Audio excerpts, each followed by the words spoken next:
On va poursuivre la présentation avec un focus sur les problématiques de monétisation et on invite Hugues Ossard à nous rejoindre sur scène, Senior Global Marketing Director chez Gamers, pour nous parler de la place de la publicité dans les jeux. Bonsoir à tous. Je pense que je vais le prendre, très bien. Ah bah c'est cassé. Bah, vraiment, c'est pas grave. Bonsoir à tous. Merci beaucoup d'être tous là. Vraiment, on est vraiment très très heureux de vous accueillir chez Gameloft. Ici c'est le HQ, on a des bureaux un peu partout dans le monde. Donc je suis un peu un vieux de la vieille, un dinosaure ici. Ça fait 18 ans que je travaille chez Gameloft. Donc j'étais longtemps sur la partie produit, sur les jeux, lancement des jeux en France, en Europe, ensuite sur le partenariat, l'e-sport. Et donc je travaille aujourd'hui sur Gameloft for Brand, donc la direction purement sur les solutions pour les marques. Donc c'est bien parce qu'on a la double casquette en tant qu'éditeur et aussi en tant que network. Ça c'est intéressant et c'est ça que je vais vous parler un petit peu aujourd'hui. Je vais vous donner d'un point de vue d'un publisher l'intégration de la publicité dans un jeu vidéo. D'abord on va parler un petit peu de la démocratisation du jeu vidéo depuis plusieurs années. Alors c'est pas quelque chose de tout nouveau, mais c'est quelque chose qui a commencé il y a plusieurs années. Pour rendre le jeu accessible à tout le monde puisse y jouer. La première démocratisation, c'était pouvoir casser différentes barrières, c'était la barrière du hardware, mettre les jeux vidéo autre chose ailleurs que sur des plateformes que je devais acheter plusieurs centaines d'euros, plusieurs milliers de francs à l'époque. Donc le jeu mobile est apparu, ça a été vraiment une grosse démocratisation, le moyen pour tout le monde, comme disait tout à l'heure Wilfried et Hero justement et James aussi sur la disponibilité dans la poche de pouvoir jouer à n'importe quel jeu, n'importe quel moment. Donc, en plus de l'émergence du jeu mobile, il y a eu des nouveaux modèles économiques qui sont apparus, et le modèle économique free-to-play. Donc, c'était la deuxième barrière du prix du jeu qui a sauté. Le jeu est devenu gratuit, n'importe qui pouvait télécharger un jeu gratuitement sur une plateforme qui était dans sa poche. Ça a ouvert vraiment des grosses opportunités pour les éditeurs et la transformation aussi du marché. C'est un modèle économique qui est aujourd'hui prédominant sur mobile, qui est aussi sur PC, qui arrive aussi sur console petit à petit. C'est un modèle économique qui a des gros avantages parce qu'il ouvre les portes. Tout le monde, n'importe qui peut télécharger le jeu et y jouer directement. Donc vous avez accès à une énorme audience. Par contre, vous avez peu de joueurs qui dépensent. En moyenne, c'est 5% des joueurs qui dépensent de l'argent dans les jeux. Les jeux free-to-play,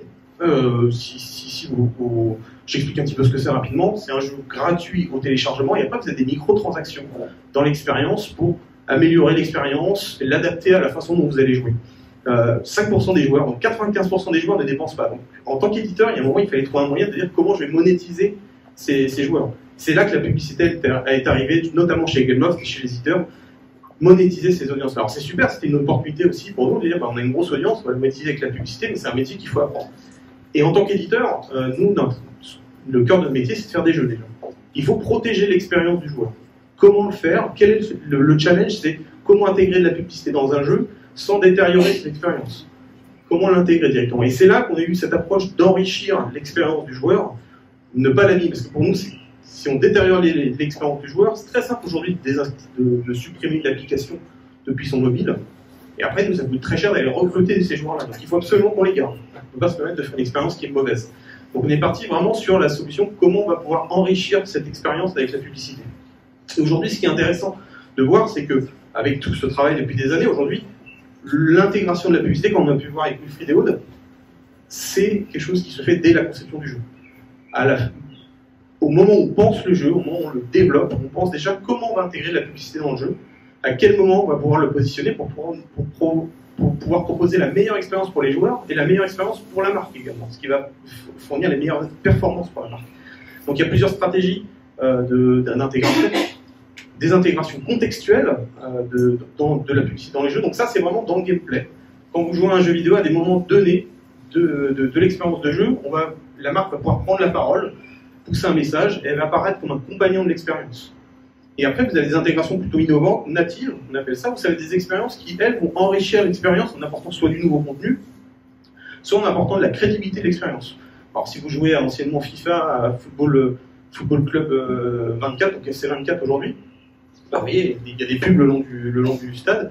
Ça apporte de la crédibilité à l'expérience, qui est une expérience complètement réelle. Donc, c'est un exemple d'intégration native. Puis après, ça peut aussi être des nouveaux contenus qui est intégré. Ce qui est intéressant, c'est que tous ces éléments publicitaires qui sont intégrés aujourd'hui dans les marques, ces formats enrichissants, sont aujourd'hui des formats qui sont acceptés par les joueurs. Dans les jeux free-to-play, aujourd'hui, vous avez de la publicité, c'est quelque chose d'accepté, d'intégré, quand c'est des formats qui sont non intrusifs et qui vraiment apportent quelque chose à l'expérience des joueurs. Je vous donne un exemple chez Gameloft, on fait ça dans tous nos jeux free-to-play, on a déjà fait un test, on a supprimé un jour de la publicité dans nos jeux, et on a eu les communautés qui sont pleines, parce qu'on avait supprimé la publicité, et que ça leur enlevait un contenu, un élément dans le jeu qui les empêchait de continuer leur expérience. Donc il y a une demande aussi, dans certains de ces jeux-là, de publicité qui permettent de les aider dans leur expérience. Aujourd'hui aussi, quand vous achetez un jeu, un jeu à 70 €, des fois pour passer à la caisse, parce qu'il y a encore des éléments à acheter dans le jeu, on vous demande, quid si on vous proposait de regarder des publicités en échange plutôt que de repasser à la caisse. Je ne sais pas si vous jouez à Street Fighter 6 comme moi, aujourd'hui, il y a peut-être des joueurs ici. Bon, si vous jouez avec Ken comme moi, mon personnage préféré, Street Fighter 4, Street Fighter 5, vous êtes passé à la caisse, vous avez racheté déjà votre skin, le costume de votre personnage d'origine, et ben dans Street Fighter 6, vous allez repayer encore une fois. Alors vous avez payé, vous avez payé 70 € de jeu, vous allez repayer 5 € en plus. Pourquoi pas vous proposer de la publicité pour pouvoir recevoir cet élément en jeu. C'est ça aussi la publicité enrichissante. Proposer une expérience en jeu, quelque chose en échange d'un message qui est poussé. Mais quand on intègre la publicité dans un jeu vidéo, ce qui est important, c'est de prendre en compte les spécificités du gaming. Et ça, en tant qu'éditeur, on est très bien placé là-dessus. C'est pour ça, parce que l'objectif, c'est de pouvoir permettre aux marques de bénéficier de ces spécificités pour générer de la performance et des retours pertinents sur toute leur campagne. Il y a plusieurs éléments qu'on a pu voir avec James, qui est parti malheureusement, mais on a eu vraiment de la chance de l'avoir avec nous ce soir. Il y a cette notion de positive moment. Quand vous jouez à un jeu vidéo, vous êtes heureux. La première raison pourquoi vous jouez à un jeu vidéo, c'est pour vous divertir, pour le fun, pour vous évader, pour partager aussi, partager avec vos amis, partager en famille, partager avec vos enfants. On a vu cet insight-là, les parents jouent avec leurs enfants, parce qu'on est né, moi je suis né avec le jeu vidéo, je connais ce média, je le partage aujourd'hui avec mes enfants, je ne contrôle pas le temps qu'ils jouent, je suis plutôt là pour partager avec eux. Donc c'est vraiment un moment positif, un moment familial, que les marques aujourd'hui peuvent intégrer et prendre la parole. C'est de l'émotion aujourd'hui, c'est générer de l'émotion, de l'immersion, et par l'émotion, on crée des expériences mémorables, pertinentes, où la marque peut venir prendre sa parole. L'attention, alors on parle ce qui est puissant dans le gaming, c'est l'interactivité. C'est le seul média d'entertainment où le user n'est pas uniquement spectateur, il est acteur également. Il interagit dans l'expérience. Et ça décuple la puissance émotionnelle, ça décuple aussi le contact que vous pouvez et l'impact que vous pouvez créer avec la marque. Et tout ça autour de l'engagement. Le gaming, c'est de l'engagement. C'est un format engageant par définition directement. Quand on intègre des formats publicitaires pensés pour les joueurs, et donc qui vont être pensés pour les marques, on va générer un impact puissant. On va permettre aux marques de bénéficier de ces spécificités, avoir deux impacts très puissants sur la mémorisation. Une étude qu'on a publiée avec Maud l'année dernière, on a gagné un award pour ce livre blanc qui s'appelle Le ROI dans le gaming.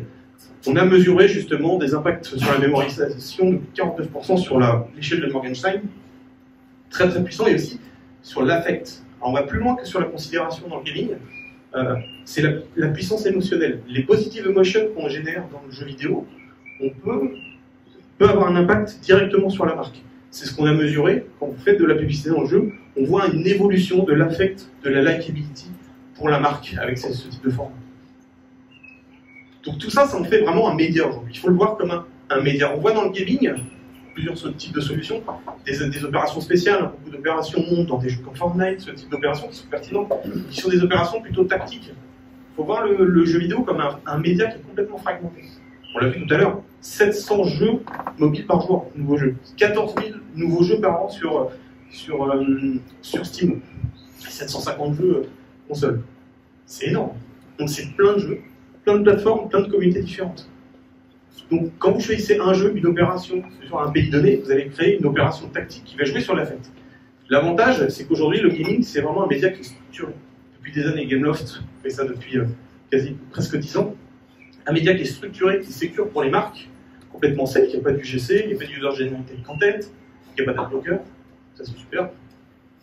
Ça permet, c'est aussi un média qui est complètement compliant sur les standards du marché en termes de format, en termes de tracking, de measurement, de KPI. On est sur un média à part entière qui permet aux marques de rentrer facilement, si on l'aborde comme un média, rentrer facilement, d'une manière simple, parce que je reprends les mêmes formats que je peux faire dans une campagne traditionnelle. C'est scalable. En termes de jeu, on vient de le dire. En termes d'audience, c'est énorme. Et puis derrière, en termes de performance, avec tout l'impact qu'on peut avoir sur la mémorisation, sur l'affect, sur l'engagement, et sur un média qui est hyper puissant. C'est ce qu'on fait chez Gameloft avec Combo. C'est un network étendu qu'on a lancé il y a 2 ans, en partenariat avec les plus gros éditeurs au monde. On travaille avec Activision, on travaille avec Rovio, on travaille avec Outfit 7, c'est 1 milliard de joueurs dans le monde.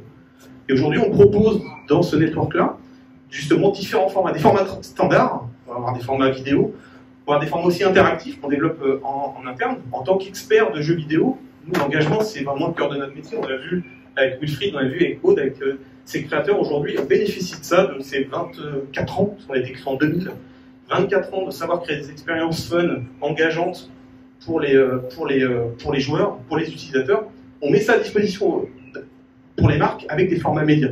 Des formats médias qui vont être poussés, je parlais d'enrichissement de l'expérience, qui vont être poussés à des instants clés du jeu. Et ça, en tant qu'éditeur, c'est vraiment le cœur c'est vraiment ce qu'on sait faire. On connaît le jeu, on connaît le code.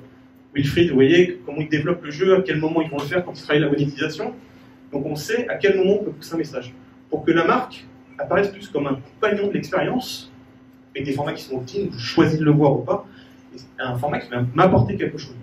On appelle ça les rewarded ads, c'est des formats publicitaires récompensés, qui sont les formats qui sont privilégiés par les joueurs. Parce qu'en échange de regarder une publicité, je reçois une reward. Imaginez quand je joue à un jeu, à un moment d'échec, j'ai raté ma course, je joue à un jeu de voiture, j'ai raté ma course, et bien une marque, Coca-Cola, me propose de regarder une pub et en échange de me permettre de le rejouer ma course gratuitement. Donc elle m'apporte une chance de rejouer. Imaginez, je gagne ma course. La Coca-Cola me dit bravo, super, là, je te propose de doubler tes points pour te récompenser. Dans les 2 cas, la marque, elle apparaît vraiment comme un compagnon, elle apporte quelque chose à l'expérience. Ça, c'est des formats qui sont vraiment privilégiés. Et aujourd'hui, on a ces formats-là qui sont... Bon, oui, désolé, j'avais pas lancé la deuxième vidéo sur les user flow. Et maintenant, aujourd'hui, avec ces formats-là, on est vraiment au cœur de l'expérience. On propose aux marques de rentrer vraiment au cœur de l'expérience, bénéficier de toutes ces spécificités du gaming et avoir un vrai impact sur la marque. Et là, quelques exemples de campagnes qu'on a pu faire avec tout ce type de format qui s'explique dans tous les jeux de notre réseau Combo. Et maintenant, je vais être très content de pouvoir passer la parole pour les use cases. On va voir justement quelques-uns de ces formats qui nous seront présentés en détail. Merci à tous.